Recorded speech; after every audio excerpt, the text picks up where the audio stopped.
Republicans on Capitol Hill are balking at Ukrainian President Zelensky's plea for military aid, saying we need to secure our southern border first before we can secure Ukraine. But President Biden says he's hopeful we can reach a deal. Small number of Republicans who don't want to support Ukraine, but they don't speak for the majority of even the Republicans, in my view. We're in negotiations to get funding we need, not to promise. With us now for more on all of this is Stephen Pifer, former U.S. ambassador to Ukraine. Ambassador, thank you so much for being here. Zelensky has warned that they will run out of funds to fight this war within weeks. If they don't get help, what's going to happen? Well, the Ukrainians are determined to fight. I mean, they see this as an existential war with Russia. So I think that they will continue to fight, but if they lose American and Western assistance, they're going to lose the means. They're going to run out of ammunition. They run out of air defense missiles, and they're fighting a country that, had the second or third largest army in the world.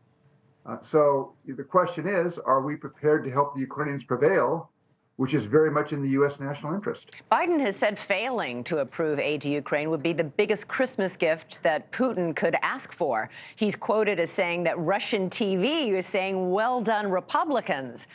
There's a huge division within the Republican Party on aid to Ukraine. I want you to take a listen to two prominent GOP senators. So it's absolutely imperative we continue to support Ukraine to make sure the war doesn't get wider. And asking questions about the end game is appropriate. Speaker Johnson deserves answers to his questions. But if you think pulling the plug on Ukraine makes us safer, you've missed a lot of the 20th century. Right now, people in Ohio can't afford food. Young people can't afford to buy homes. We're paying for their government. You're exactly right. We've got to focus on our own problems. This actually goes to the warning from Secretary of Defense Austin, what Lindsey Graham said, that if you don't think this is a security issue for the United States, you're not paying attention to the 20th century. Secretary Austin said it's actually cheaper to fund Ukraine now than risk American troops fighting later if Russia invades a NATO ally.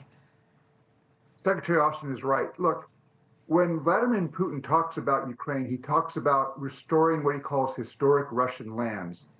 If you look at a map of 19th century Russian Empire, you're going to see that Finland, the three Baltic states, much of Poland were once part of the Russian Empire.